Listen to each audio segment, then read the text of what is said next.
Itinuring mo akong kapatid at pinagkatiwalaan mo ako. Kahit hindi mo naman ako kaano-ano. Nandito ako, ate. Nandito pa ako.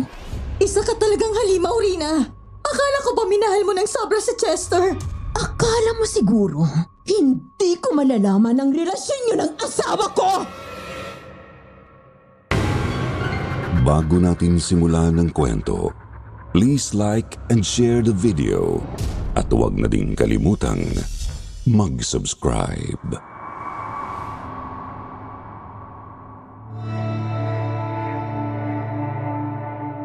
Hello po sa mga listeners ng inyong channel. Itago nyo na lang ako sa pangalang Andrea. Ang ibabahagi ko sa inyo ay isang karanasang hanggang ngayon ay nagbibigay pa rin sa akin ng pinaghalong matinding kilabot at kalungkutan. Isa akong kasambahay noon sa Marinduque.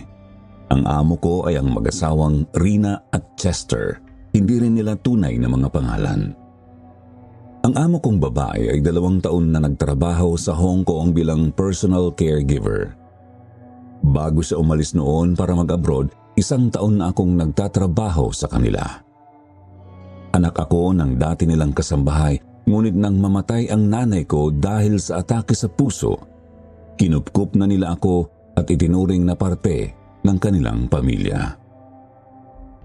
Nalungkot pa nga ako noong umalis si Ate Rina papuntang Hong Kong dahil napakabait niya sa akin. Parang nakakabatang kapatid na ang turing niya sa akin at ako naman totoong ate na ang turing ko sa kanya. Nakakainggit nga si Ate Rina dahil bukod sa maganda na ay napakagwapo pa ng asawa niyang si Kuya Chester. Ang trabaho naman ni Kuya Chester ay messenger sa munisipyo. Akala ko nga ay muling pipirma ng kontrata si Ate Rina sa Hong Kong. Pero isang gabi... Hello? Andrea? Ate Rina? Bakit ka napatawag? Teka, umiiyak ka ba? Hindi. Hindi ako umiiyak. Sinisipon lang ako. Gusto ko lang sanang sabihin na sa susunod na linggo ay uuwi na ako dyan sa Pilipinas. Talaga, ate? Babalik ka na? Pero akala ko ba sa 1 taon ka pa uuwi? Teka, may problema ba? Wala. Walang problema. Sapat nang naipon ko dito sa Hong Kong. Kaya uuwi na ako. Gusto ko sanang wag mo munang sasabihin kay Kuya Chester mo na uuwi ako, ha? Bakit naman, ate? Siguradong matutuwa si kuya kapag nalaman niyang uuwi ka na. Please, Andrea. Gusto ko sana siyang sorpresahin. Kaya wag mo munang sasabihin sa kanya, ha? Makakaasa ba ako, Andrea? Ay... Oo, ate, sige. Hindi ko sasabihin kay kuya. Pangako. Nagulat ako nang sabihin ni Ate Rina na babalik na siya. Siyempre, masaya ako dahil makikita at makakasama ko na ulit siya. Para sa akin, matagal na ang 2 taon na nawalay siya sa amin. Kaya nga gustong-gusto ko nang ipaalam noon kay Kuya Chester ang magandang balita. Ngunit, naalala kong nangako ako kay Ate Rina na hindi sasabihin sa asawa niya ang nalalapit niyang pagbabalik. Pero 2 araw bago ang pag-uwi ni Ate Rina. Andrea, nasan ka? Andito ako sa kusina, kuya. Sandali lang. Tatapusin ko lang tong ginagawa ko. Halika sandali, Andrea. May ipapakilala ako sa'yo. Iniwan ko muna ang paglilinis sa lababo at pinuntahan sa sala si Kuya Chester. Paglabas ko sa kusina, nakita ko ang amo kong lalaki na may kasamang babae. Sa tingin ko ay mas matanda lang sa akin ng ilang taon ang maganda at sexing babae na kasama ni Kuya Chester. Andrea, eto nga pala si Mabel, ang bagong kasambahay natin. Mula ngayon, siya na ang makakasama natin at makakatulong mo rito sa bahay. Ha? Bagong kasambahay, kuya? Oo, Andrea. Pamangkin siya ng kumpare ko. Nakiusap sa akin na kailangan daw ng trabaho. Kaya naisip ko na kunin na lang siya na kasambahay na makakasama mo rito. Mas okay yun, di ba? Mas gagaan ang trabaho mo, Andrea. Alam na ba ito ni Ate Rina, kuya? Ay, hindi pa. Pero kakausapin ko ang ate mo tungkol kay Mabel. Sigurado namang papayag yon kapag nalaman niya na may makakatulong ka na rito. Napatango na lang ako sa sinabi ni Kuya Chester. Pero ipinagtataka ko kung bakit kumuha pa siya ng isa pang kasambahay. Ang gaan-gaan na nga ng mga trabaho ko. Kung tutulungan pa ako ng babaeng yun, wala na akong gagawin. Ipokrita ako kung sasabihin kong kahit kaunti ay hindi ako nakaramdam ng kasiyahan. Sino ba naman ang may ayaw na halos wala na akong tatrabahuin sa bahay sa pagdating ng bagong kasambahay? Pero may kung anong kaba akong naramdaman sa pagdating ni Mabel sa bahay ng mga amo ko. Kinagabihan habang naghuhugas ako ng mga pinggan sa kusina, narinig kong masayang nagtatawanan sina Kuya Chester at si Mabel sa sala. Dinig na dinig ko ang malakas nilang pagtawa na parabang kilig na kilig sa pinag-uusapan nila. Sa una, iniiwasan kong mag-isip ng hindi maganda dahil mabait at faithful na asawa si Kuya Chester kay Ate Rina. Kaya binaliwala ko ang narinig ko at itinuon ang sarili sa ginagawa ko. Pero bigla na lang namatay ang ilaw sa kusina. Narinig ko ang pagsigaw ni Kuya Chester at ni Mabel sa sala. Tang-ina naman eh. Ngayon pa nag-brownout? Chester, ang dilim! Andrea! Andrea! Kunin mo nga ang flashlight dyan at magsindi ka na rin ng kandila. Napakunot ang noo ko sa narinig. Hindi dahil sa inutusan ako ni Kuya Chester kundi yung pagtawag ni Mabel sa kanya. Bakit Chester lang ang tawag niya kay kuya? Amo niya yun ah. Pero naantala ang pagtataka kong yun nang biglang may naramdaman akong malamig na hangin na mabilis na dumaan sa harap ko. Napaatras ako at nanindig ang mga balahibo sa buong katawan ko. Para bang may anino nang hindi nakikitang nilalang na dumaan at tila ba bumalot sa akin ang di maipaliwanag na kaba. Huminga ako ng malalim, pilit pinakakalma ang sarili. Pero patuloy pa rin ang mabilis na pagtibok ng puso ko. Tumingin ako sa bawat sulok at napatanong ako sa sarili. Diyos ko, ano yun? Parang may kung anong dumaan. Pagkatapos bigla ko na namang narinig na sumigaw si Mabel sa sala kaya patakbo akong nagpunta roon, dala ang flashlight na nakuha ko sa tukador. Anong nangyari? Bakit ka sumisigaw, ate? Parang may kumalmot sa braso ko. Ang sakit! Ano? May kumalmot ka mo sa'yo? Nang bigla na lang ulit nagkaroon ng kuryente at sumindi na ang ilaw sa sala, nanlaki ang mga mata namin ni Kuya Chester nang makita ang mahabang sugat sa kanang braso ni Mabel. Dumudugo ang tuwid na sugat na yon mula balikat hanggang sa kamay niya na parang kinalmot nga ng isang matulis na kuko. Chester, tingnan mo. Ang haba ng sugat ko. Parang kinalmot ng kung ano. Oo nga. Ang haba ng sugat. Sino naman ang gagawa niyan, ate? Parang hiniwan ng matulis na bagay. Paano nangyari yan? Sino naman ang gagawa sa'yo niyan? Tayong tatlo lang naman ang nandito sa loob ng bahay. Kuya, may kakaiba kasi akong naramdaman sa kusina kanina eh. Ano yun, Andrea?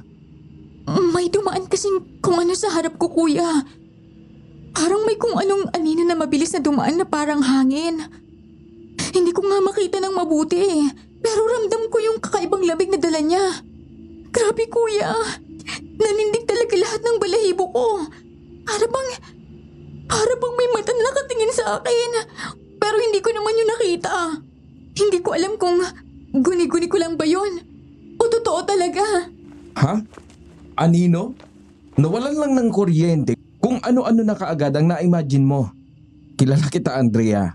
Mahilig kang magbasa at manood ng horror. Kaya kung ano-ano ang nakikita mo. Kuya, hindi ako nag-i-imagine lang. Totoong nakita ko. May dumaan talaga sa harap ko. At kakaiba talaga yon. Hindi kuya. Parang may presensya talaga na dumaan eh.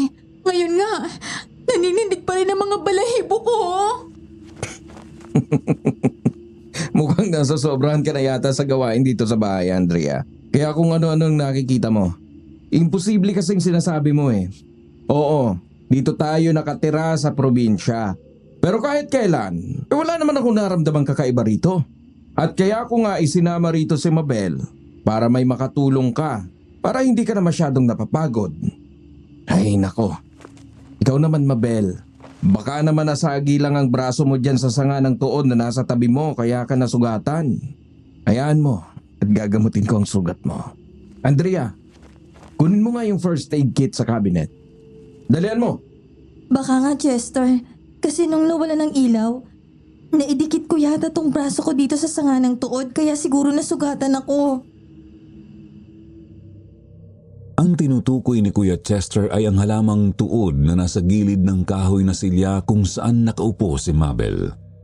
Ang isa kasi sa nakausling sanga nito ay matulis kaya yun ang nasa isip ni Kuya Chester na nakasugat sa braso ni Mabel. Pero iba talaga ang pakiramdam ko sa nangyari. Hindi ako maaaring magkamali. Meron talagang dumaan sa harap ko. Hindi yun gawa-gawa lang ng imahinasyon ko. Nakita ko yun, malinaw na malinaw. Hindi ko alam kung ano yun pero sigurado ako na may ibig iparating yun na hindi ko may paliwanag. Pero biglang nawala ang iniisip kong yun nang makita ko na abala si Kuya Chester sa paggamot sa braso ni Mabel. Palihim din akong napaismid. Sa isip ko sobra naman ng special treatment ni Kuya Chester kay Mabel. Mantakin mo, siya pa talaga ang gumamot sa sugat ng babaeng yun. At isa pa, akala ko kinuha ni Kuya Chester si Mabel para may makatulong ako. Pero napansin ko wala naman itong ginagawa sa bahay ni magwalis nga ng sahig ay hindi nito magawa. Palagi lang itong nakaupo at panay ang pindot sa cellphone nito. Isusumbong ko na sana ang babae kay Kuya Chester pero isang umaga. Chester? Han? Andrea? Nandito na ako! Ate? Ate Rina! Naku, bumalik ka na! Kuya! Kuya, si Ate Rina! Nandito na siya! Kuya!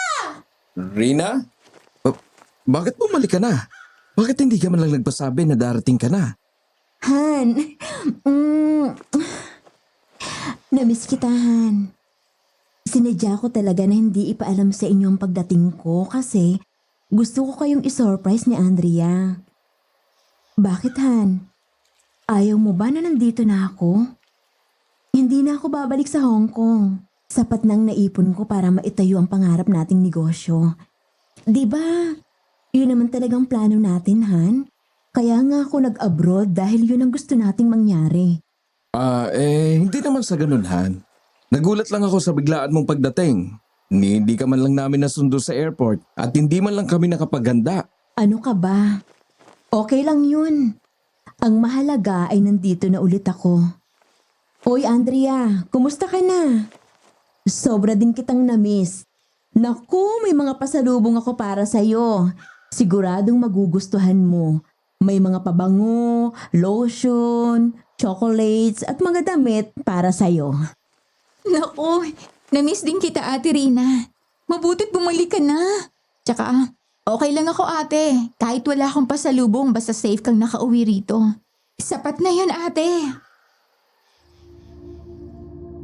Habang inilalabas ni Ate Rina ang mga pasalubong sa maleta niya, lumabas sa kusina si Mabel na may hawak na tinidor na may nakatusok na hotdog at ngumunguya-nguya pa ito. Nang makita siya ni Ate Rina ay nag-iba ang ekspresyon ng muka ni ate. Kitang-kita ko na nawala ang ngiti sa labi ni Ate Rina. Tiningnan niya mula ulo hanggang paa ang babae. Han, siya si Mabel. Bago nating kasambahay. Biglang kumunot ang noo ni Ate Rina. Halatang hindi niya nagustuhan ang narinig. Bagong kasambahay? Bakit hindi mo sinabi sa akin ang tungkol dito, Han? Sorry Han. nakalimutan kong banggitin sa'yo. Nakiusap kasi si paring Melvin na bigyan ng trabaho ang pamangkin niyang si Mabel. Hindi naman ako makatanggi, kaya kinuha ko siyang kasambahay dito sa atin. At least, di ba, may makakatulong na si Andrea. Mabel, siya ang asawa ko, ang ate Rina mo. Good morning, ate. Ako nga pala si Mabel. Nice to meet you, ate. Muling nag-iba ang ekspresyon ng mukha ni Ate Rina. Muli siyang ngumiti at nilapitan si Mabel.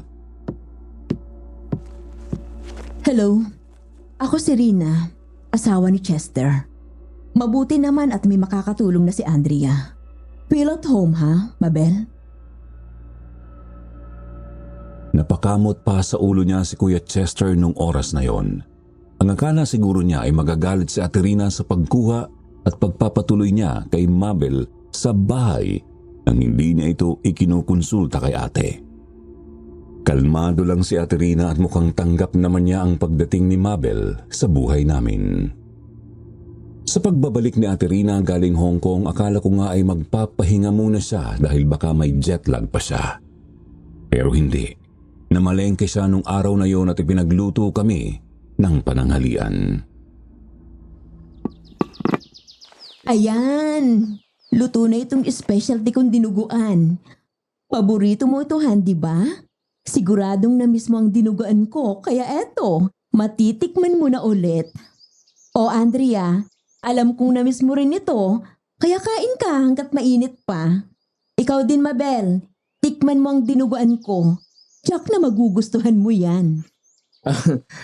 Namiss ko nga yan, Han. Ang dinuguan mo ang pinakamasarap sa lahat ng dinuguan. Wow! Ang bango nga, ate.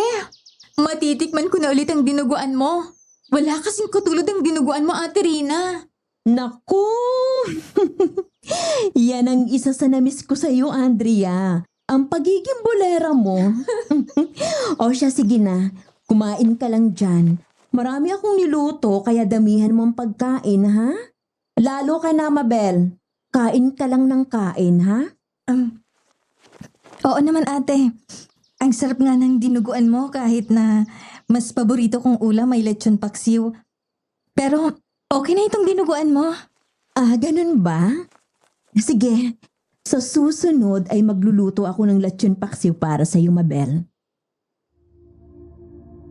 Sobrang sarap talaga ng luto ni Ate Rina. Sa tingin ko nga ay yun na ang pinakamasarap na dinuguang niluto niya. Alam ko kasi ang lasa ng dinuguan na niluluto niya. Pero ang dinuguang yun na niluto ni ate, kakaiba at mas masarap yun. Pero habang nasa kalagitnaan kami ng pagkain, Ang sarap-sarap talaga ng dinuguan mo, ate. Teka, parang ang kunat naman itong inuuya ko. Ano ba to? Ano to?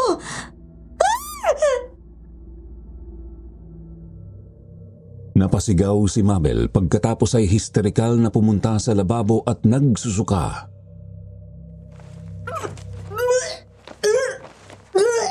Kadiri! Ew! Okay ka lang, Mabel? Ano tagsusuka ka dyan? Daliri! May daliri ng tao na nakahalo sa dinuguan! Ano?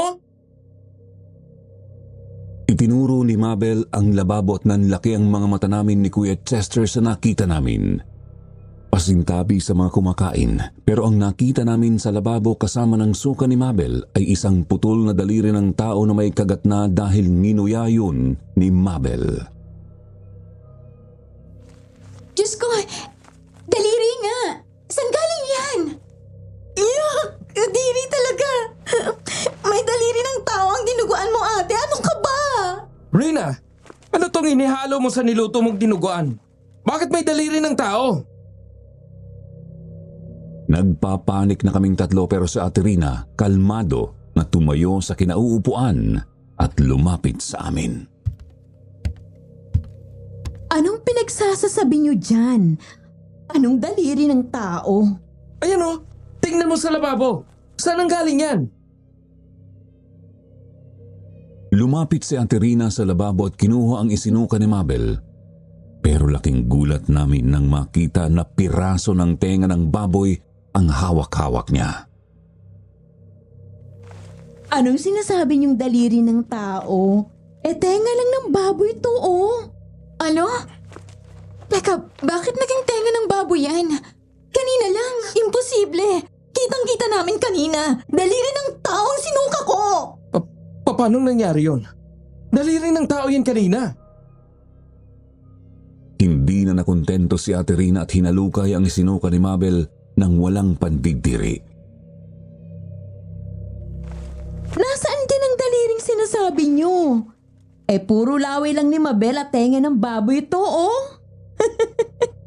Ano ba kayong tatlo? Baka naman namamalikmata lang kayo.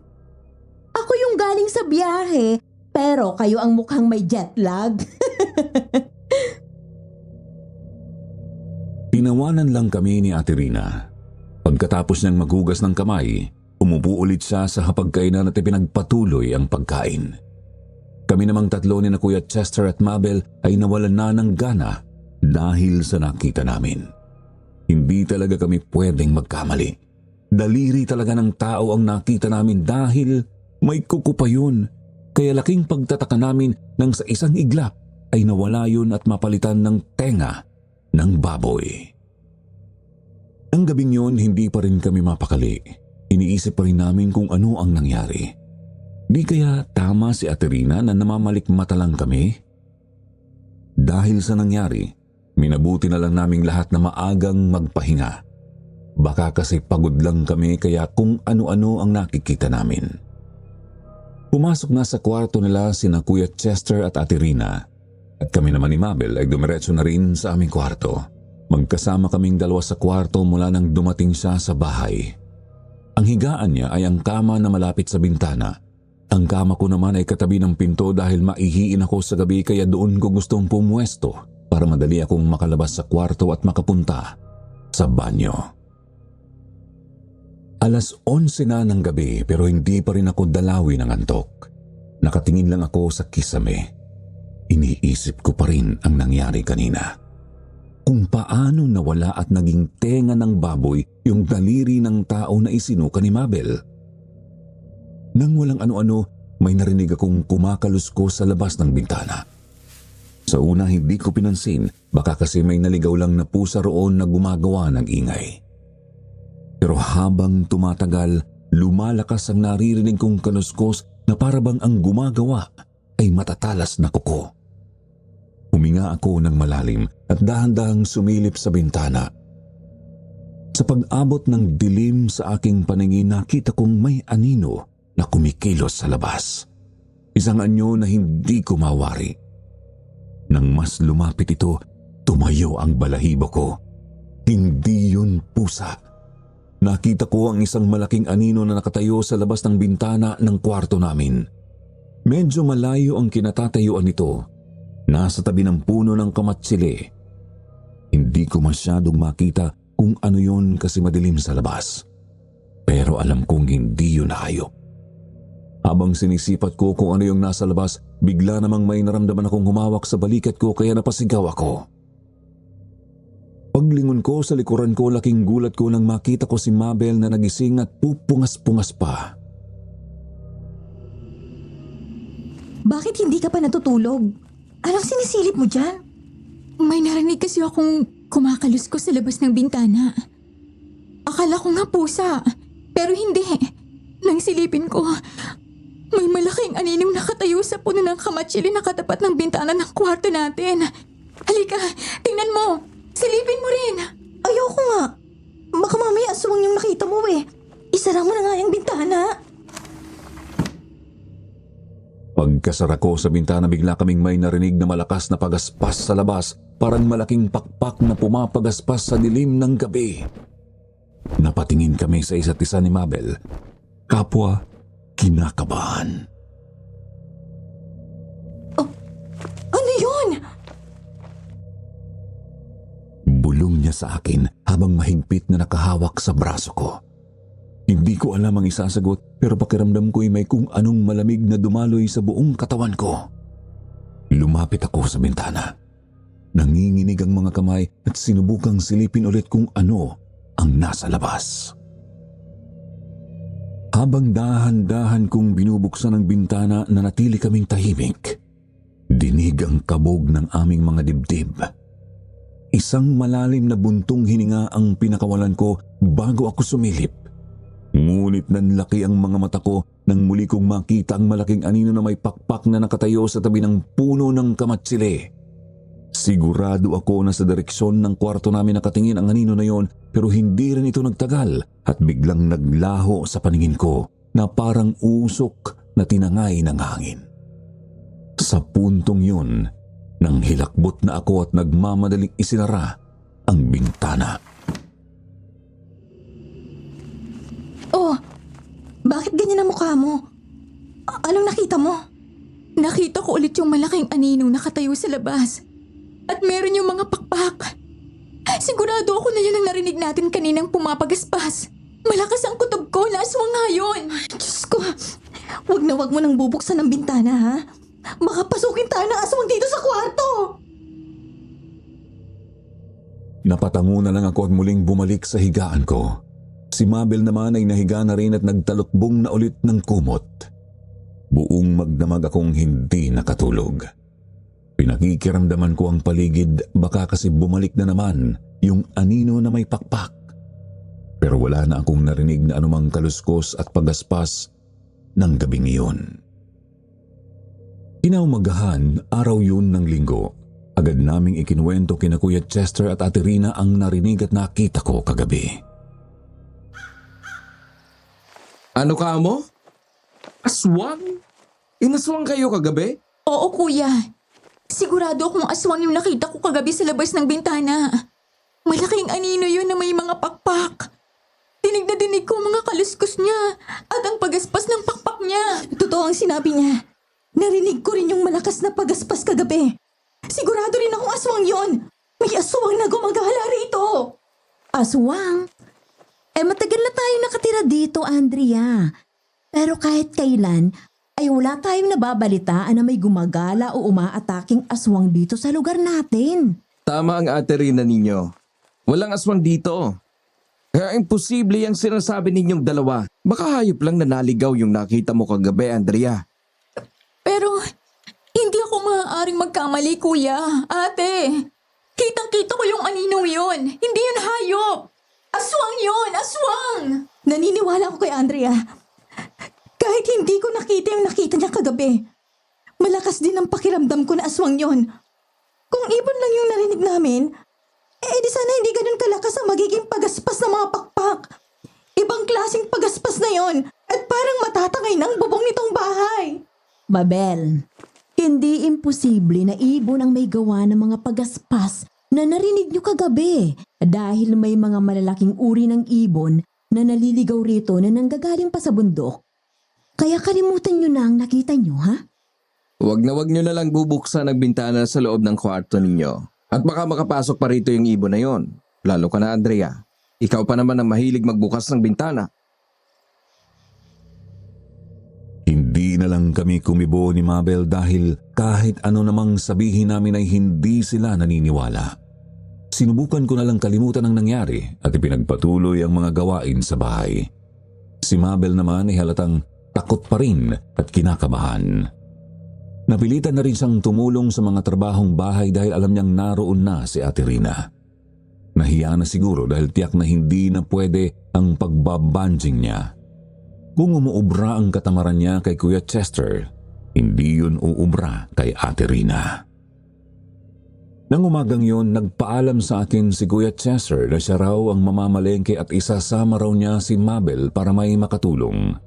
Ako na lang daw muna ang bahala sa ibang gawaing bahay. Sinabi pa niya na kapag nagising daw si Ate Rina, sabihin ko na lang na pumunta sila sa palengke. Nagtanong ako kay Kuya Chester. Kakagising lang ni Ate Rina pero bakit natulog ulit? Ang sagot niya sa akin, bigla raw sumama ang pakiramdam nito kaya pinagpahinga muna niya sa kwarto. Nang makaalis ang dalawa, itinuloy ko ang paglalaba gamit ang washing machine. Ilang minuto pa lang na nakaalis si na Kuya Chester nang may marinig akong umiiyak sa loob ng kwarto nila ni Ate Rina. Hindi ako maaaring magkamali. Si Ate Rina ang umiiyak kaya dali-dali kong kinatok ang pinto ng kwarto. Ate? Ate Rina! Bakit ka umiiyak? Anong problema, ate? Ilang beses akong kumatok sa pinto at tinawag ang pangalan ni Ate Rina pero hindi siya sumasagot. Nakalak ang pinto sa loob. Hindi pa rin tumitigil ang pag-iyak niya sa loob ng kwarto kaya kinakabahan na ako. Naalala ko na meron akong duplicate key ng kwarto nila.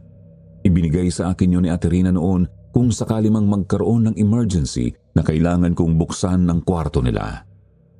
Ganon ang pagtitiwala sa akin ni Ate Rina kahit hindi nila ako kaano-ano ay sobra niya akong pinagkakatiwalaan. Dali-dali kong kinuha iyon sa kwarto namin ni Mabel para mabuksan ang pinto. Gagamitin ko na sana ang duplicate key nang may magbukas ng pinto. Nagulat ako nang lumabas mula sa kwarto si Ate Rina na pupungas-pungas pa. Oh, Andrea! Bakit ba panay ang katok mo? Natutulog ako eh. Ate, narinig ko kasi na umiiyak ka kaya nag-alala ako. Baka napapano ka na sa loob ng kwarto. Umiiyak?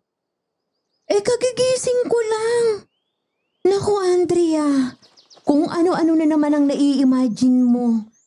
Baka naman sa kapitbahay lang yung naririnig mong umiiyak. Ay, naku.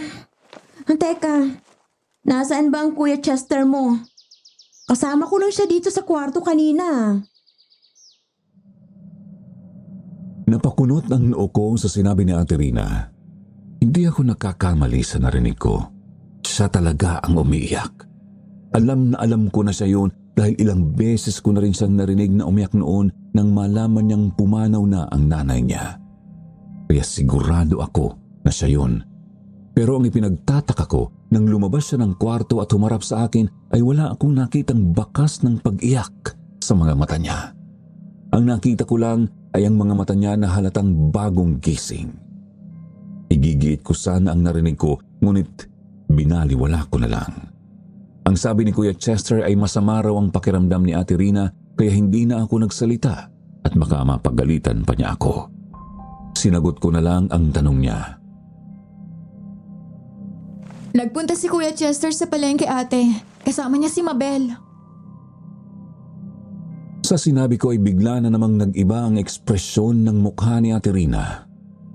Para siyang galit pero agad din niyang binawi at nginitian ako. Ganun ba? Sige na. Ituloy mo na ang ginagawa mo, Andrea. At magpapahinga muna ako. Gisingin mo na lang ako kapag dumating na ang kuya mo, okay? Ay, sige ate, sige. Yun lang at isinara na niya ang pinto ng kwarto. Napapailing na lang ako at bumalik sa kusina para ituloy ang paglalaba. Mag-aalas 12 na ng tanghali nang dumating sina Kuya Chester at Mabel. Napansin ko agad na nagtatawanan sila at parang tuwang-tuwa sa pinagkwekwentuhan nila. Nagbubulungan pa sila at halatang kinikilig sa anumang pinag-uusapan nito. Ikaw talaga, Mabel. Grabe ka mag-joke. Sobrang nakakatawa. Kaya nga masayang-masaya ako kapag kasama ka eh. Hindi ko kaya hindi magpatawa kapag kasama kita, Chester. Hindi pwedeng walang joke kapag ikaw ang kasama ko. Sa narinig at nakita ko ay hindi ko na napigilan na mag-isip ng hindi maganda. Para talagang may nangyayaring hindi ko alam at hindi ko maiwasang magtaka kung anong meron sa pagitan nilang dalawa. Parang meron silang itinatago na kapag sumambulat ay siguradong malaking gulo. Pero pinili ko munang manahimik. Baka kasi kapag sinabi ko ang mga nauobserbahan ko kay Ate Rina, baka hindi lang siya maniwala. Kilala ko siya. Mahal na mahal niya si Kuya Chester. Kaya baka hindi niya ako basta paniwalaan kapag sinabi ko na may iba akong nararamdaman kapag magkasama ang asawa niya at si Mabel. Nang makita nila na nakatingin ako sa kanila ay halatang iniba nila ang pinag-uusapan nila. Mabel, mabutit nakauwi na tayo bago mananghalian. Ang dami kasing mamimili ngayon sa palengke. Kaya nga Kuya Chester, ang hirap mamili. Kasi nga, Sunday ngayon, kaya maraming namimili. Alam mo, kung tanghali na tayo umalis kanina, malamang baka hapon na tayo nakauwi. Sinabi mo pa. Oh, Andrea, tapos ka na bang maglaba? Ikaw nang bahala rito sa mga pinamili namin na. Ikaw na ang magluto ng pananghalian natin. Ang ate mo, gising na ba? Bigla kong naalala na gigisingin ko nga pala si Aterina kapag dumating na si Kuya Chester. Nawala sa isip ko. Sige kuya, ako lang bahala sa lulutuin. Gigisingin ko muna si ate. Ang sabi niya kasi kanina, gisingin ko siya kapag dumating na kayo. Kinatok ko sa kwarto si Aterina, ngunit ang sabi niya ay hindi raw niya kayang bumangon dahil masakit daw ang ulo niya kaya hindi ko na siya pinilit na lumabas. Sinabi ko na lang na dadalhan ko siya ng gamot sa sakit ng ulo pero ang sabi niya ay hindi na raw kailangan dahil kakainom lang daw niya ng gamot. Buong araw na hindi lumabas si Aterina sa kwarto kaya buong araw rin na sina Kuya Chester at Mabel lang palaging nag-uusap. Palihim ko silang pinagmamasdan at panay pa rin ang tawanan at bulungan nila. Iba na talaga ang kutob ko sa nangyayari. Hindi naman normal na sobrang close sina Kuya Chester at ni Mabel na kulang na lang ay magyakapan at maghalikan sa harap ko. Sa isip ko hindi na nahiya si Kuya Chester na kasama na namin ang asawa niya pero nagagawa pa niyang mangloko. Mas lalong lumakas ang hinala ko na may lihim silang relasyon ni Mabel kaya niya iniuwi sa bahay ang babaeng yun. Palihim akong pumasok sa banyo at umiyak. Naaawa ako kay Aterina. Hindi niya deserve ang pagtaksilan sa sarili niyang bahay. Naikuyom ko na lang ang mga palad ko sa sobrang inis kina Kuya Chester at kay Mabel. Hindi maaaring hindi malaman ni ate ang ginagawa ng asawa niya at nang malanding si Mabel. Kaya kailangan kong makaisip ng paraan para masabi kay Aterina ang kalokohang ginagawa ni Kuya Chester. Kinagabihan, habang naghahanda ako ng hapunan, panay pa rin ang bulungan at tawanan ni na Kuya Chester at Mabel na nakaupo sa sala. Napapasimangot na lang ako dahil wala namang ibang ginawa si Mabel buong araw bukod sa pamamalengke. Akatukin ko na sana si Aterina sa kwarto nang biglang bumukas ang pinto at lumabas siya roon. Napatingin kaming tatlo, lalo na si Kuya Chester nang makita si Aterina na nakasuot ng kulay itim na kamison na hapit sa magandang hubog ng kanyang katawan. Nakita kong napanganga si Kuya Chester sa kaseksihan ni Aterina. Wow! Rina! Anong naisip mo at nagsuot ka niyan? Teka, maayos na bang pakiramdam mo? Okay ng pakiramdam ko, Han. Alive and kicking na ulit ako. Oh, bakit ba ganyan ang tingin niyo sa akin? Hindi ba kayo nagagandahan sa suot ko? Binili ko pa ito sa Hong Kong. Naisipan kong isuot para makita ko kung talagang bagay sa akin. Ay nako ate, bagay na bagay nga sa iyo eh. Tamang-tama sa maganda mong katawan. Nako, ang sexy mong tingnan dyan ate. Ay nako, buti ka pa Andrea at naa-appreciate mo. Ikaw nilang talagang natitirang tapat sa akin sa bahay na to. Bigla akong napatigil sa sinabing yon ni Aterina. Mariin ng pagkakasabi niya na parabang may pinatatamaan. Nakita ko kasi ang reaksyon niya na Kuya Chester at ni Mabel na nagbaba ng kanilang mga ulo na parabang nahiya sa sinabi niya. Pero agad din namang nagsalita si Aterina pagkatapos. Oh, natulala na kayo dyan. Nagbibiro lang ako. Alam ko namang bukod sa'yo, Andrea, faithful husband itong aking minamahal na asawa. Di ba, Han? At ikaw, Mabel, alam kong bago pa lang tayo magkakilala. Pero alam ko namang mapagkakatiwalaan ka naman, di ba? Napalunok ng kanyang laway si Kuya Chester, samantalang napakagatlabi si Mabel sa sinabi ni Aterina. Nilapitan ni Aterina si Kuya Chester. Hinawakan niya ang braso nito at niyaya itong maupo sa hapagkainan.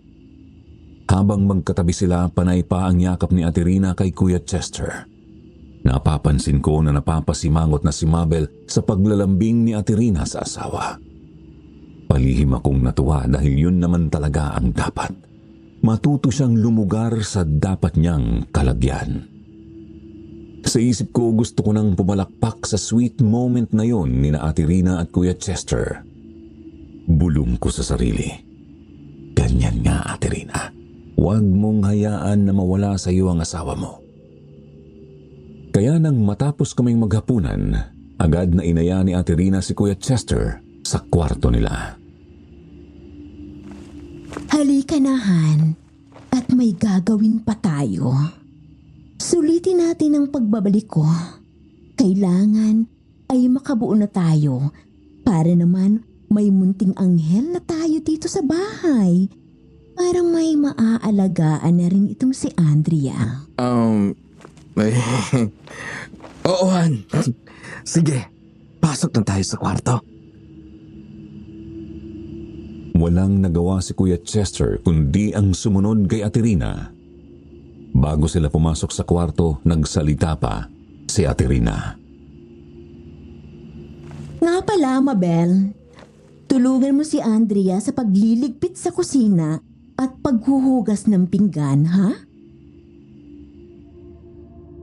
Yun lang at pumasok na silang dalawa sa kwarto. Sinabi ko kay Mabel na ako na ang bahala sa ibang gagawin sa kusina at siya na lang ang maghugas ng pinggan. Pero habang nasa lababo, dinig ko na parang nagdadabog siya. Narinig ko ang malalakas na tunog ng mga pinggan na parang hinahampas niya sa lababo at tila may galit sa bawat galaw niya. Hindi ko siya pinansin at palihim ko siyang pinagtawanan. Sa isip ko, mukhang nagseselos ang bruha. Mabuti nga sa kanya, kahit anong gawin niya, hindi siya mananalo sa legal wife. Hanggang sa matapos ang mga gawain namin sa bahay, hindi pa rin naaalis sa mukha ni Mabel ang pagsimangot. Panay pa rin ang pagdadabog niya. Kahit sa pagpasok namin sa kwarto, nagdadabog pa rin siya. Hindi ko na napigil ang sarili ko at tinanong ko na siya kung may problema ba siya dahil panay ang pagdadabog niya. Ang sagot lang niya sa akin ay masama ang pakiramdam niya. Sinabihan ko siya na magpahinga na at agad naman niya akong sinunod. Humiga na siya sa kama at nagtalukbong ng kumot. Ako rin ay nahiga na sa kama dahil gusto ko na ring magpahinga. Agad din naman akong nakatulog ng gabing yun. Pero bandang 10:00 ng gabi, nagising ako. Parang init na init ang pakiramdam ko. Nauuhaw ako kaya lumabas ako ng kwarto para uminom sana ng tubig. Pero paglabas ko ng kwarto, napansin ko na nakabukas ang pinto sa sala. Hala, isinara ko to kanina. At saka nakalaki to. Sino kaya nagbukas nito? Lumabas ako sa pinto at tumingin sa labas. Napakadilim. Noon kasi ay wala pang mga poste sa lugar namin sa Marinduque. Kaya gumagamit kami ng kandila o gasera kapag lumalabas kami kapag sumasapit ang gabi. Habang nagpapalinga-linga ako, biglang may kung anong dumaan sa harapan ko. Napakabilis na parang hangin ang dumaan na yon. Kinilabutan ako at nanindig na naman ang mga balahibo ko sa katawan. Bigla kong naalala ang parang hangin na dumaan noon sa kusina nung nawalan ng kuryente kung saan may kung anong kumalmot sa braso ni Mabel. Napagtanto ko sa mga sandaling yun na totoong may kumalmot nga sa braso niya at hindi yun nasagi lang sa sanga ng tuod na halaman sa sala. Alam kong may nilalang na gumawa ng ganun kay Mabel. Kaya nagmamadali akong pumasok sa loob ng bahay, isinara ko ang pinto at muli yung inilak.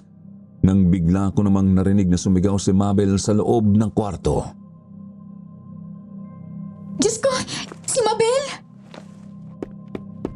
Patakbo akong bumalik sa kwarto. Dali-dali kong binuksan ang pinto at nang buksan ko yun ay nakita ko si Mabel na nagsusumiksik sa sulok, umiiyak at takot na takot.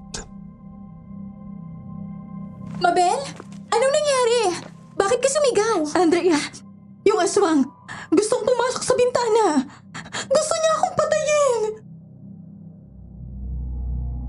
Laking gulat ko nang makitang nakabukas nga ang bintana sa kwarto namin.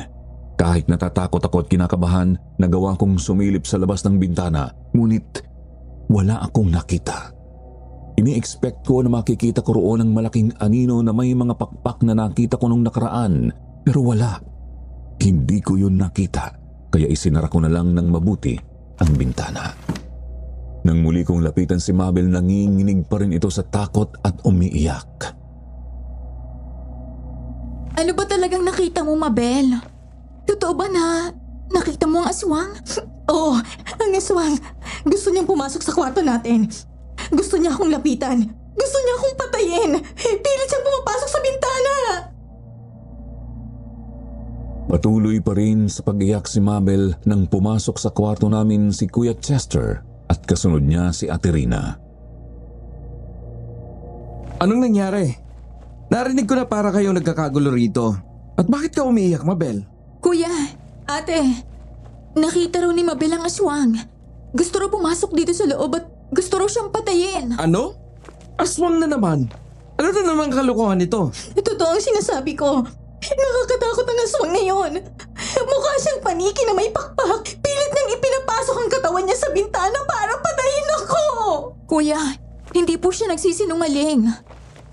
Kanina, nang lumabas ako ng kwarto para uminom ng tubig, nakita ko nakabukas ang pinto sa sala.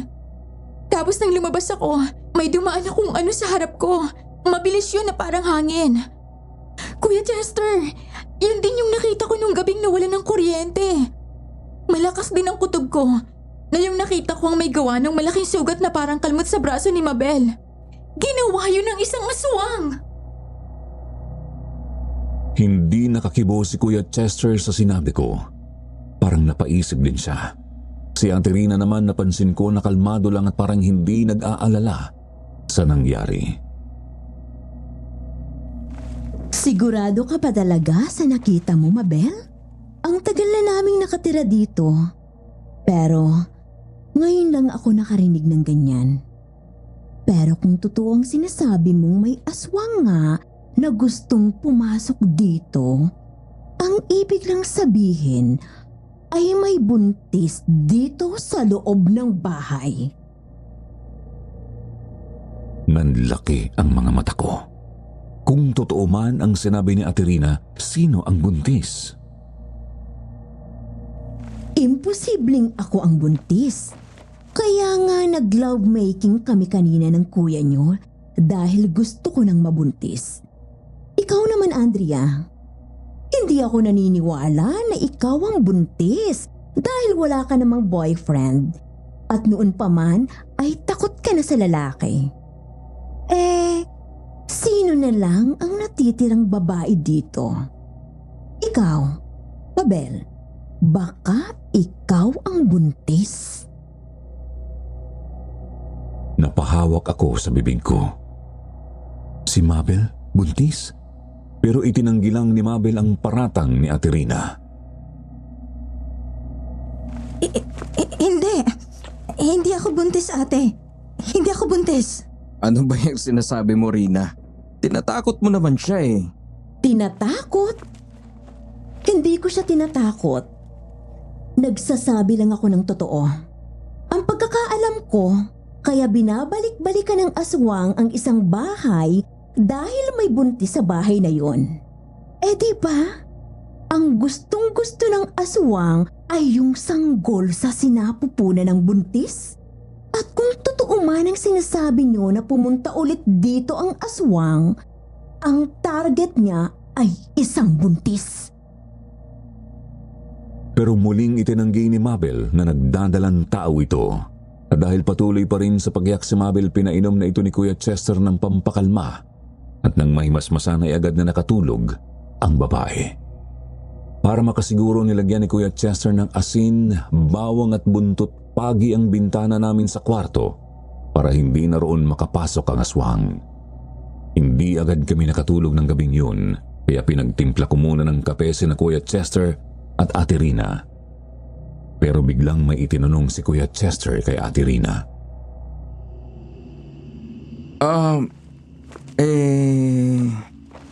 Han, nga pala. Bakit wala ka sa kama kanina nung nagising ako? Ha? Nasa banyo ako kanina, Han. Naramdaman ko kasi na nadudumi ako. Nasa banyo ka kanina, ate? Ikaw bang nagbukas ng pinto sa sala? Ha? Oo! Nasa banyo nga ako kanina. Pero hindi ako nagbukas ng pinto. Bakit ko naman bubuksan yun? Baka naman nakalimutan mo lang na isara yun, Andrea. Nako, hindi ako ate. Sigurado ako na nasara ko yung kanina. Kaya nga laking pagtataka ko kung bakit nakabukas yun. Pilit pa rin itinanggi ni Ate Rina na hindi siya ang nagbukas ng pinto hanggang sa niyaya na niya sa kwarto si Kuya Chester. Pero napansin ko, tila may pag-aalala sa mukha ni Kuya Chester bago sila pumasok sa kwarto ni Ate Rina. Binaliwala ko na yon. Pumasok na rin ako sa kwarto para ituloy ang pagtulog. 8:00 na ng umaga nang magising ako. Napamura pa ako dahil napasarap ang tulog ko. Maaga dapat akong magigising dahil araw yun ng Lunes at may pasok na sa trabaho si Kuya Chester. Pagtingin ko sa kabilang kama, natutulog pa rin si Mabel. Nakabalot pa rin ito ng kumot. Gigisingin ko sana siya pero naisip ko na wag na lang. Hinayaan ko na lang muna siya na magpahinga. Kahit naiinis ako sa babaeng yun, may parte pa rin sa puso ko na naaawa sa kanya. Paglabas ko ng kwarto, nakita kong hindi pa lumalabas sa kwarto nila sina Kuya Chester at Ate Rina.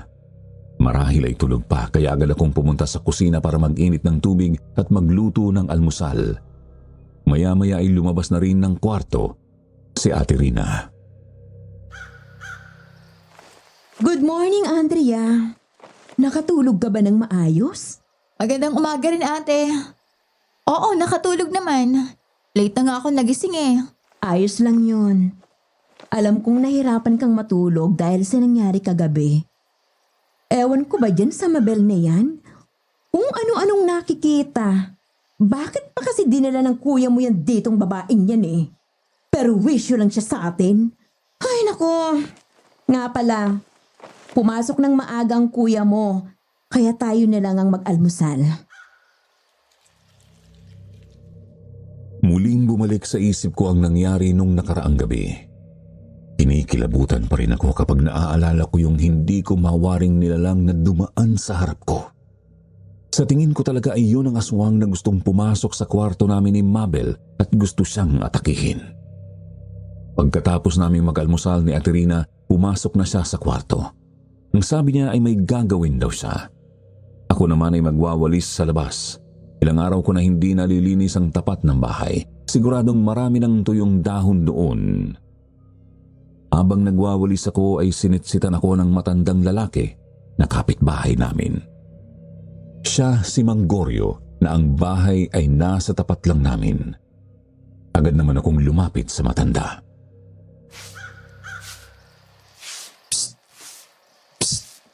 Iling, halika dito. May sasabihin ako sa iyo. Ano po yun, Mang Goryo? May aswang na umaaligid sa bahay ninyo kagabi. Talaga po?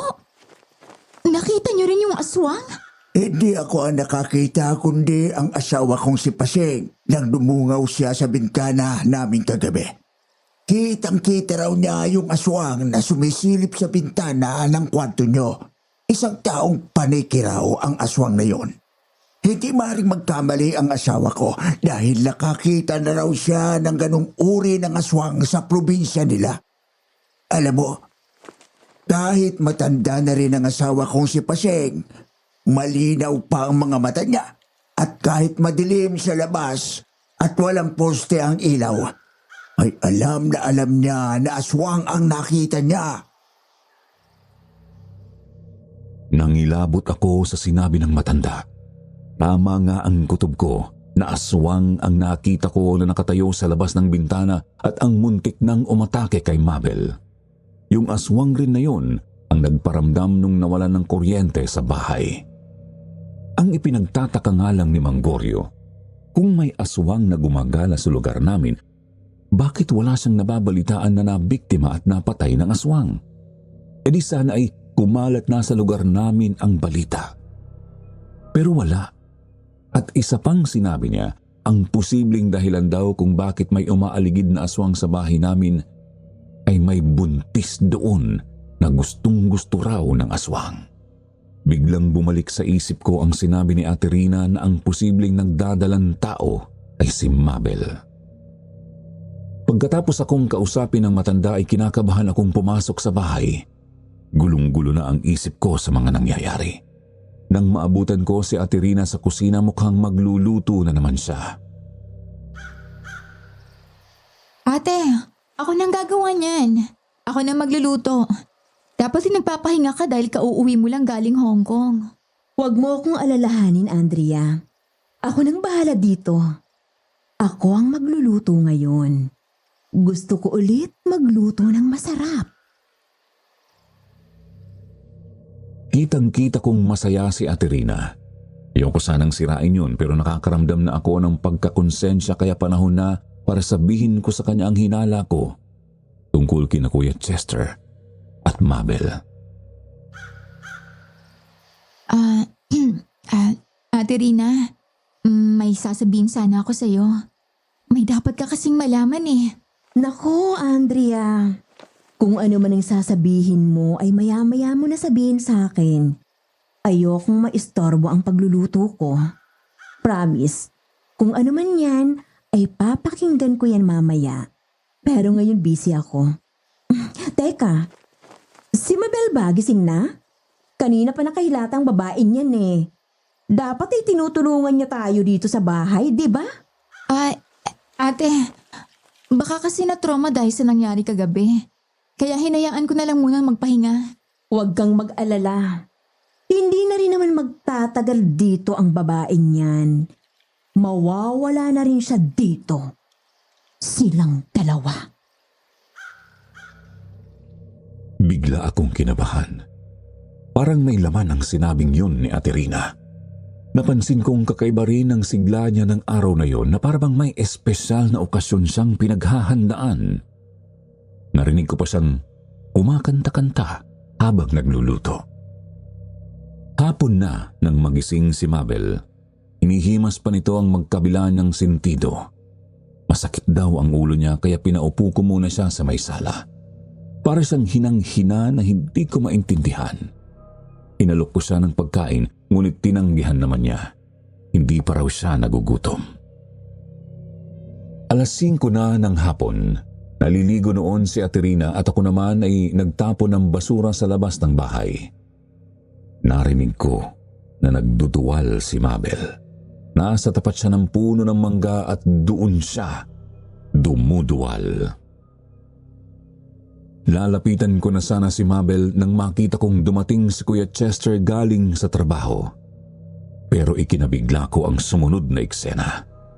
Kitang-kita ko na niyakap ni Kuya Chester si Mabel at hinilikan ito sa labi. Naitakip ko ang mga kamay ko sa aking bibig at nagtago ako sa likod ng mga halaman na makakapal ang mga dahon. Kumpirmado na may relasyon nga ang dalawa. Pinagtataksilan ni Kuya Chester si Ate Rina. Habang palihim ko silang pinagmamasdan ay naikuyom ko ang mga palad ko sa sobrang galit. Ang kapal ng mga mukha ng mga taksil. Napansin ko rin na biglang umiyak si Mabel na parang may sinasabi kay Kuya Chester. Si Kuya Chester naman ay nakikipagdiskusyon din kay Mabel pero ang mas ikinalaki ng mga mata ko ay nang makita kong nakasilip pala sa bintana si Ate Rina. Titig na titig at nanlilisik ang mga mata na nakatingin kina Kuya Chester at Mabel. Hindi ko alam kung nakita ni Ate Rina ang lahat pero bakas sa mukha niya ang sobrang galit. Maya-maya ay sinigawan niya si Kuya Chester. Chester! Napalingon sina Kuya Chester at Mabel sa bintana kung saan nakasilip si Ate Rina. Nanlaki rin ang mga mata ng dalawa at parang napako sa kinatatayuan nila. Pumasok ka sa kwarto at mag-usap tayo! Galit na sabi ni Ate Rina kay Kuya Chester. Nakasimangot namang sumunod si Kuya Chester at pumasok sa kwarto nila. Narinig ko ring isinarado nila ang pinto. Maya-maya ay narinig na namin ni Mabel ang malalakas nilang mga boses. Nagtatalo ang mag-asawa sa loob ng kwarto. Napansin ko ang pag-aalala sa mukha ni Mabel. Lalapit sana siya sa pinto ng kwarto ni na Ate Rina pero bigla na lang siyang nahilo at natumba. Dali-dali ko siyang nilapitan at nakita kong nawalan na siya ng malay. Kahit alam kong malaki ang pagkakasala niya sa relasyon ni na Ate Rina at Kuya Chester, hindi ko naman siya natiis at inalalayan ko siya na pumasok sa kwarto namin at inihiga siya sa kanyang kama. Kakatukin ko sana sa kwarto nila si na Ate Rina at Kuya Chester ngunit bigla na lang akong nakaramdam ng pagkahilo. Umikot ang paningin ko at naramdaman ko na lang na bumagsak ako sa sahig at hindi ko na alam kung ano ang sumunod na nangyari. Pagmulat ng mga mata ko, nakita ko na lang ang sarili ko na nakahiga ako sa aking kama. Nakita ko rin na wala sa kama niya si Mabel. Bumangon ako sa higaan nang may marinig akong kumakanta sa labas ng kwarto. Dahan-dahan kong binuksan ang pinto at lumabas sa kwarto. Dumiretso ako sa kusina kung saan ko naririnig ang pagkanta. Alam ko na ang kumakantang yon ay si Ate Rina. Pagdating ko sa kusina ay nagulat ako sa nakita ko. Kumakanta-kanta si Ate Rina habang nagluluto. Si Mabel naman ay nakaupo sa harap ng pagkainan, ngunit wala pa rin itong malay. Ate Rina, anong ibig sabihin nito? Andrea, anong ginagawa mo dito? Hindi ko akalain na magigising ka na kagad sa ipinainom kong pampatulog sa'yo. Hindi mo dapat masaksihan kung anong magaganap dito. Pero dahil nandito ka rin na, no choice na ako. Kaya maupo ka na dito. Samahan mo ang babaeng yan. Kinabahan ako. Naalala ko na inalok niya kami ni Mabel na uminom ng itinimpla niyang orange juice. Di ko inakala na may pampatulog pala yun. Napailing ako. Ano ba ang nangyayari? Kaya kahit kinakabahan, nagtanong ulit ako sa kanya. Bakit mo kami pinainom ng pampatulog, ate? Pinatulog ko kayo para mas madali kong maisagawa ang plano ko. Huwag kang mag-alala, Andrea. Labas ka naman dito eh. Hindi ka naman dapat narito. Pero dahil nagising ka at nakita mo na, edi panuorin mo na lang ang palabas. Napapatanong na ako sa sarili ko kung ano ba talaga ang binabalak ni Ate Rina nang biglang nagising na rin si Mabel.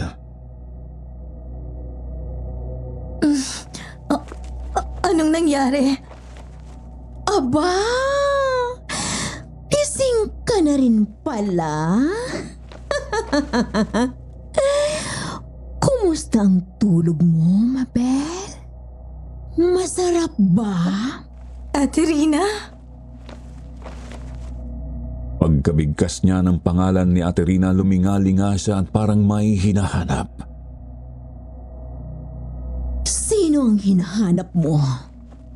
Ang asawa ko bang si Chester ang hinahanap mo?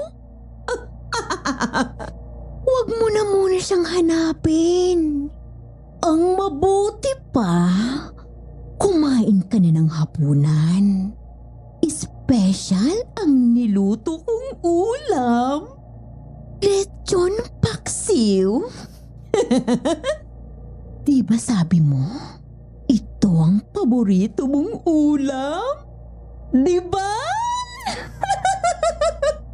Kaya ayan, ipinagluto kita. Ikaw naman, Andrea. Mamaya na kita ipagluluto ng gusto mong ulam. Si Mabel muna ang kailangang kumain.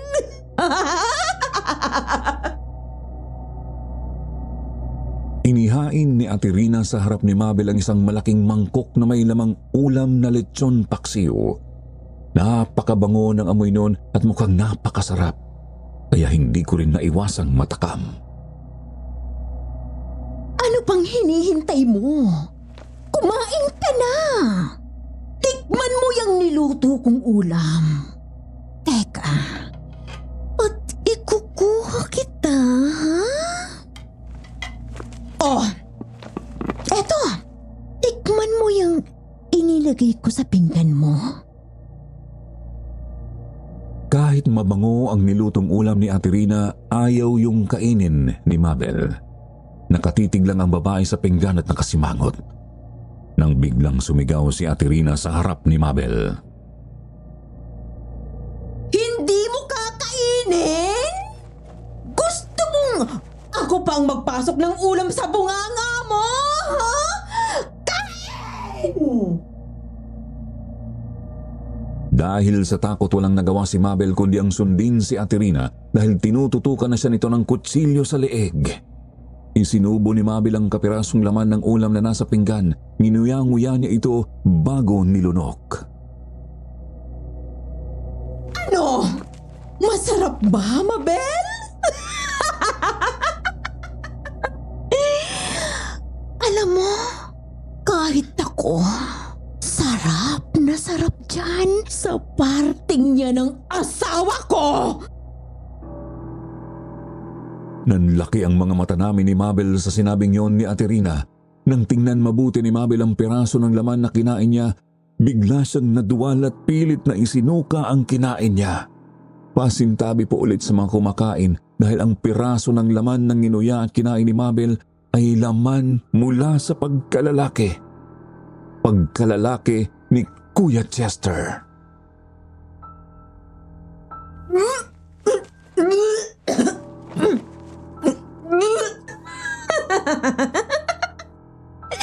Bakit ganyan ang reaction mo? Kala ko ba gusto mo ang asawa ko? Anong ginawa mo kay Chester? Anong ginawa mo? Diyos ko, ate! Anong ginawa mo? Akala mo siguro hindi ko malalaman ang relasyon niyo ng asawa ko? Matagal ko nang alam na niloloko ako ng magaling kong asawa. Kaya naman, bilang unang ganti, pinasadahan muna kita ng kalmot. Ang gusto ko nga, mas malala dun sa ginawa ko eh.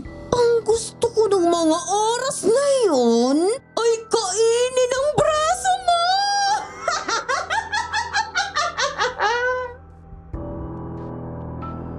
Gumapang ang kilabot sa mga katawan namin ni Mabel. Nanginig ang mga kamay ko habang hawak-hawak ko ang mga tuhod ko.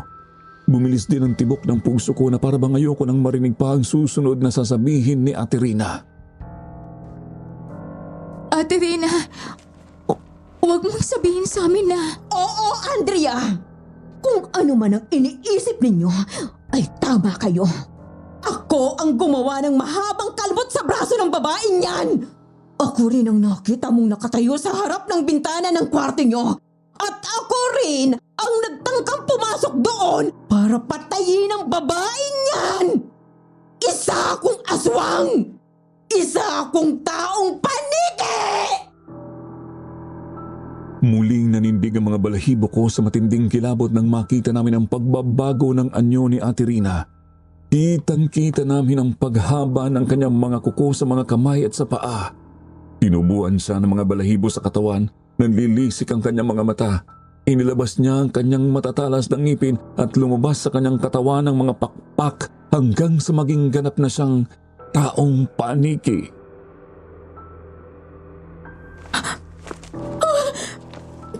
Ikaw yung aswang na gusto kong patayin! Halimaw ka! Halimaw! Diyos ko! Ate Rina! Anong nangyari sa'yo? Bakit ka naging aswang? Bata pa lang ako. Nananalitay na sa akin ang dugong aswang, Andrea. Ang aking ina, na isang magaling na albularyo noon sa Siquijor, ay may lahi ng aswang. Galing siya sa lahi ng mga taong paniki.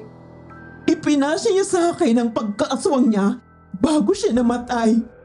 Pero pilit kong itinago at kinalimutan ang aking pagkahalimaw Dahil ayokong manakit at pumatay ng mga tao. Gusto kong mabuhay ng normal tulad ninyo.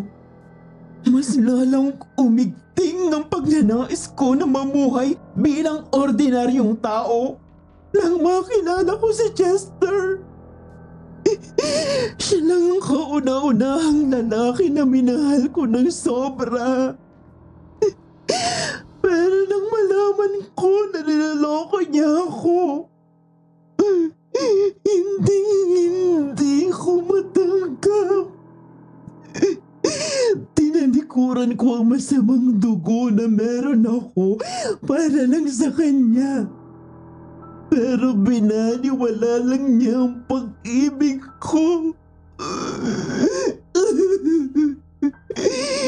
Tinigis ko ang lahat ng pananakit at pang-aabuso sa akin sa Hong Kong.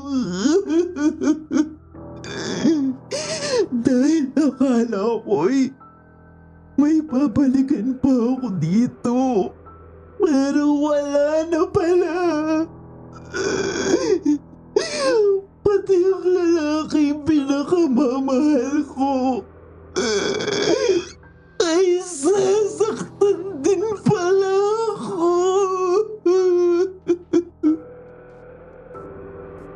Ang takot na nararamdaman ko sa mga oras na yon ay biglang nawala at napalitan ng pagkaawa kay Ate Rina. Inabuso? Nakaranas ka ng pang-aabuso sa Hong Kong, ate? Oo, Andrea. Ang totoo, hindi naging maganda ang mga pinagdaanan ko sa pagtatrabaho ko sa Hong Kong. Napunta ako sa mga among malulupit. Konting pagkakamali lang ay sinasaktan nila ako. Pinagmamalupitan. Hindi nila ako pinapakain ng maayos. Halos hindi ako makapagpahinga. Pakiramdam ko, wala akong halaga sa kanila. Naiisip ko nang sumuko at umuwi. Pero kailangan kong magtiis para kay Chester at para sa iyo, Andrea. Araw-araw, ipinagdarasal ko na sana ay matapos ng lahat ng paghihirap ko. Hindi ko lang ipinaalam sa inyo ang nangyayari sa akin doon. Dahil ayokong mag-alala pa kayo. Pero sa lahat ng dinanas ko roon, tiniis ko na hindi ilabas ang pagkaaswang ko dahil nakakapit ako sa inyo at sa Diyos. Ayokong maging masama. Ayokong mabahira ng dugo ang mga kamay ko. Mabuti na lang at may mga kapwa akong Pinoy na tumulong sa akin para makaalis ako sa demonyo kong amo. Tinulungan din nila ako para makahanap doon ng iba pang trabaho. Pero nagdesisyon ako na umuwi na lang dito. Akala ko ay magiging maayos na ang lahat kapag umuwi ako. Pero nagawa niyo akong lokohin at pagtaksila ng kuya mo, Andrea. Hindi ko na napigilan ang pagdaloy ng masaganang luha sa mga mata ko sa mga natuklasan ko kay Ate Rina. Hindi ko akalain na ganun pala ang mga pinagdaanan niya sa Hong Kong. Kaya pala nung nakausap ko siya sa telepono, ang sabi niya ay uuwi na siya at para siyang umiiyak. Yun pala ay sobrang pagdurusa ang dinanas niya roon. Ikinalulungkot ko nangyari sa iyo, Ate Rina. Wala kaming kaalam-alam na nahihirapan ka na pala roon. Pero, paano mo nalaman na niloloko ka na ni Kuya Chester? Dahil sa angkin kong kapangyarihan. Kapangyarihan? Anong kapangyarihan? Bukod sa pagiging aswang, namana ko rin sa aking ina ang kanyang pagiging albularya. Kasama nun ang kapangyarihan na makitang nakaraan, kasalukuyan at ang hinaharap. Gamit ng kanyang kapangyarihan, nakita ko na matagal na pala akong pinagtataksila ng kuya mo dahil sa babaeng yan. Ginamit ko rin ang kapangyarihan ko para pagmukhaing daliri ng tao ang nakita niyong nakahalo sa niluto kong dinuguan na parte pa rin ng pananakot ko sa iyo, Mabel. Ibig sabihin, nang dumating ka rito ay alam mo na ate? Pero paano nangyari yung... Nakabalik na ako dito sa Pilipinas nung nangyari yung lihim kong pag-atake sa babaeng yan. Siyempre, nung dumating ako dito sa bahay, hindi ko pinahalata na alam ko ng totoo para maisakatuparan ng plano kong paghihigante. Isa ka talagang halimaw, Rina. Akala ko ba minahal mo ng sobra si Chester? Pero bakit mo siya pinatay? Pinatay mo siya! Sa sinabing yun ni Mabel ay tumalim at mas lalong nanlisik ang mga mata ng aswang na si Ate Rina. Sandali itong tumalikod. May kinuha sa lababo at pagkatapos ay muli siyang bumalik sa harap namin ni Mabel. May ipinatong siyang malaking pinggan sa mesa na may taklob. Nang alisin niya ang taklob, nanlaki ang mga mata namin ni Mabel. Sabay kaming nagduduwal sa harap ni Ate Rina nang makita namin ang pugot na ulo ni Kuya Chester na nakalagay sa pinggan. Chester! Ayop ka, Rina! Halimaw ka talaga! Demonya ka! Pinatay mo si Chester! Pinatay mo ang ama ng anak ko! Napatingin ako kay Mabel na napatayo na sa kinauupuan nito sa sobrang galit kay Ate Rina. Ngunit ang susunod pala na matutuklasan namin ay ang mas lalong nagpagulantang sa amin ni Mabel. Kahit mahal ko si Chester, dapat lang ang ginawa kong pagpatay sa kanya. Dahil kung hindi ko siya pinatay, ay ako ang papatayin niya. Anong ibig mong sabihin ate? Bakit ka papatay ni Kuya Chester? Gamit pa rin ang aking kapangyarihan. Nakita ko sa hinaharap na plano niya akong patayin dahil bukod sa akin at sa iyo, Mabel, may bagong kabit si Chester na isang mayaman at matandang matrona. Gusto na niyang sumama sa babaeng yun. At para matakasan ako, balak niya akong ipapatay. At kung ipapapatay niya ako, ipapapatay ka rin niya, Mabel. Dahil dinadala mo ang anak niyong dalawa para wala nang sagabal sa pagsama niya sa mayamang matrona na yun.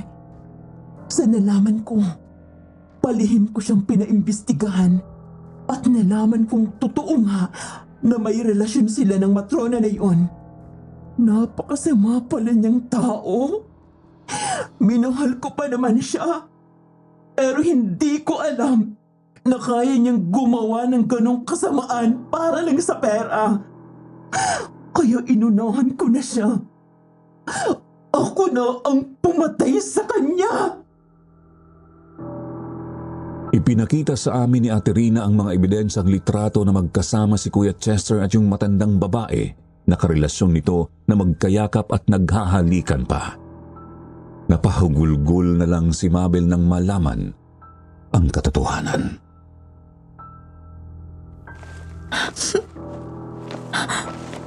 Ang akala ko'y mahal niya ako. Ang sabi niya'y masaya siya na magkaka-baby na kami. Pero niloko niya rin pala ako at gusto niya kaming mamatay ng anak namin. Nakita kong napasalampak na rin sa sahig si Ate Rina na nasa anyo pa ring aswang. Napahagulgol na rin siya. Hindi ako masamang tao. Hindi ako masamang aswang. Pinilit kong maging mabuti. Pero bakit ganon? Pilit pa rin akong hinihila sa kasamaan. Nilapitan ko si Ate Rina. Wala na akong naramdamang takot sa kanya kaya niyakap ko siya ng mahigpit. Hindi ka masama, ate. Ang totoo, napakabait mo nga sa akin. Itinuring mo akong kapatid at pinagkatiwalaan mo ako. Kahit hindi mo naman ako kaano-ano. Nandito ako, ate. Nandito pa ako. Kung hindi ka minahal ni Kuya Chester, ako mahal kita, ate. Mahal na mahal kita, Ate Rina. Patawarin mo rin ako kung hindi ko agad nasabi sa iyo tungkol kay Kuya Chester. Naiintindihan ko, Andrea. Naiintindihan ko. Alam kong gusto mo nang sabihin sa akin ang nalalaman mo, pero nag-aalangan ka. Natatakot ka na magalit ako at masaktan. Pero nagpapasalamat ako sa iyo, Andrea, na sa kabila ng lahat, minahal mo pa rin ako. Tandaan mo na kahit anong mangyari, mahal na mahal din kita. Tunay na kapatid na ang turing ko sa'yo. Kaya gusto kong mabuhay ka ng maayos. Ituloy mo ang buhay mo at magpakalayo-layo ka rito. Inutusan ako ni Ate Rina na kunin ang isang kahon na nakalagay sa aparador niya. Kunin ko raw ang lahat ng perang naroon na naipon niya at umalis na ako sa lugar na yon. Isama ko rin daw si Mabel para makapagbagong buhay na rin ito. Sige na, Andrea. Umalis na kayo. Iwan niyo na ako dito. Ako nang bahala dito. Sinisigurado ko na hindi kayo madadamay sa nangyari dito. At ikaw, Mabel, pinili kong buhayin ka dahil alam kong biktima ka rin ni Chester at para na rin sa magiging anak mo. Sige na, ilayo niyo na ang mga sarili niyo dito. Sinunod ko ang utos ni Ate Rina at umalis kami ni Mabel. Nagpunta kami sa Maynila. Pinuntahan ko roon ang mga kamag-anak ko para doon muna kami makituloy. Gamit ang pera ni Ate Rina, nagbagong buhay ako. Pero si Mabel dahil sa nangyari hindi kinaya ng isip niya ang mga pinagdaanan namin kaya't nasiraan siya ng bait. Ipinasok ko siya sa isang mental institution at linggo-linggo ay dinadalaw ko siya. Hanggang sa ipanganak niya ang anak nila ni Kuya Chester na pinangalanan kong Joshua. Dahil hindi niya ito maaalagaan, ako ang nagdesisyong maging tagapangalaga ng bata. Mahirap at puno ng sakripisyo, pero itinuring ko ang bata na parang sarili kong anak. Pinilit kong maging matatag para kay Mabel at sa anak niya at binigyan ito ng pagmamahal na hindi pa kayang maibigay ng kanyang ina. Pero umaasa ako na balang araw ay gagaling din si Mabel at muling magiging isang ina para kay Joshua. Bumalik din ako sa pag-aaral at hindi nagtagal ay nakapagtapos sa kursong Business Administration. Sa ngayon, minamanage ko ang negosyong itinayo ko rito sa Maynila. Nakapagpatayo na rin ako ng paupahan na naging magandang tulong sa akin para mas maging stable ang finances ko. Unti-unti kong natutunan ang pasikot-sikot ng pagnenegosyo. Mula sa pag-manage ng mga tauhan, pag-aayos ng mga dokumento hanggang sa pagharap sa iba't ibang klaseng kliyente. Hindi madali, pero masarap sa pakiramdam na nakikita kong lumalago ang perang pinaghirapan ni Ate Rina. Hanggang ngayon, nalulungkot pa rin ako kapag naiisip ko siya. Nasaan na kaya siya? Ano na kaya ang nangyari sa kanya? Dahil mula nang umalis kami ni Mabel sa Marinduque, wala na akong balita sa nangyari kay Ate Rina. Pero kahit kailan, hindi ko siya makakalimutan. Umaasa pa rin ako na balang araw, magkikita kaming muli. Sana sa kabila ng lahat ng pinagdaanan niya, masaya na siya kung nasaan man siya ngayon.